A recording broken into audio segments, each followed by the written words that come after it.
செயலாளர் மாலதி அவர்களுக்கும், பொதுமக்களுக்கும், வியாபார பெருமக்களுக்கும், கேப்டனை தொண்டர் அணியை சேர்ந்த என் சகோதரர்களுக்கும், கேப்டனை தன் உயிராய் கலந்து தங்கள் உயிரில் கலந்து இருக்கும் என் உயிரினும் மேலான என் அன்பு கழக உடன்பிறப்புகளாகிய உங்கள் அத்தனை பேருக்கும் கேப்டன் சார்பாக, தேசிய முற்போக்கு திராவிட கழகத்தின் சார்பாக பணிவான வணக்கங்களை இந்த நேரத்திலே நான் தெரிவித்துக் கொள்கிறேன்.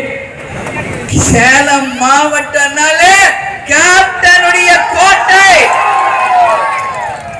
உரிமை மீட்டு மாநாடு நடத்தினமே தமிழ்நாடு இல்ல, இந்தியா இல்ல, உலகத்தையே சேலத்தை பார்த்து திருப்பி பார்க்க வைத்த ஒரு மாநாடு.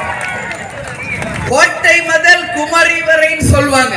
அந்த மாதிரி தமிழ்நாடு முழுக்க நமது கழக கொடிகளால் அலங்கரிக்கப்பட்டு சேலம் மாநாட்டுக்கு கோடி லட்சக்கணக்கான பேர் திரண்டு வந்தீர்களே, அதை எந்த காலத்துக்கும் யாராலையும் மறக்க முடியாது. ஏன் இதை நான் சொல்றேன்னா, இப்ப நம்ம நிக்கிறது எந்த தொகுதி? மேட்டூர்.